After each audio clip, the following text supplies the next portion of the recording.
నేను భారతీయ తెలుగు వారసత్వం కలిగిన మూడో తరం అమెరికా అమ్మాయిని.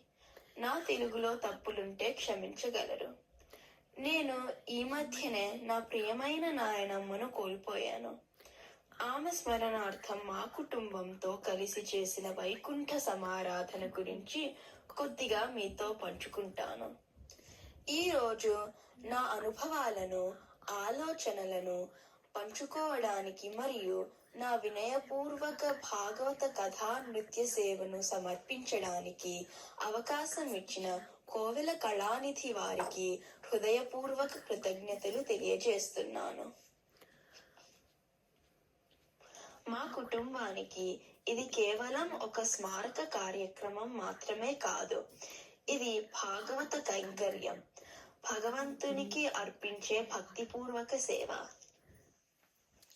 వైష్ణవ సంప్రదాయ రీతిలో మనం కేవలం శోకంతో కాకుండా ఈ లోకయాత్రను పూర్తి చేసిన జీవాత్మ పరమపదం చేరుకోవడం కోసం భగవంతుణ్ణి ప్రార్థించడం చేశాము.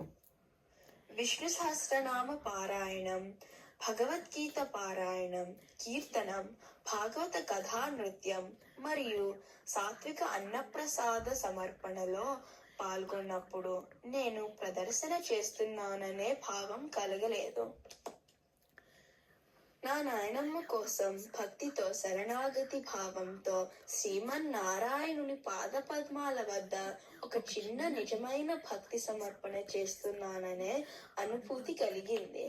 నాయనమ్మ గారి ఆత్మ నారాయణుని దివ్య సంరక్షణలో ఉందనే భావన నాకు అపారమైన శాంతిని ఇచ్చింది.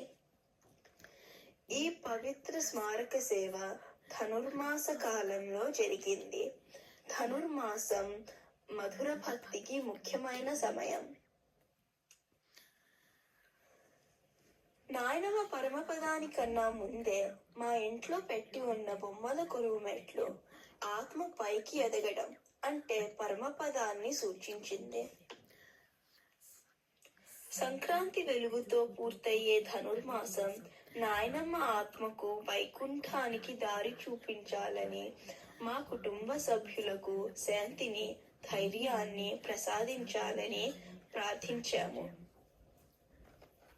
ఈ వైకుంఠ సమారాధన సేవ ద్వారా భక్తితో ప్రియమైన వ్యక్తిని స్మరించడం కేవలం దుఃఖం మాత్రమే కాకుండా శాంతిని ఇస్తుందని నేను తెలుసుకున్నాను. ఇది నాకు నా నాయనమ్మతో, నా కుటుంబంతో మరియు మా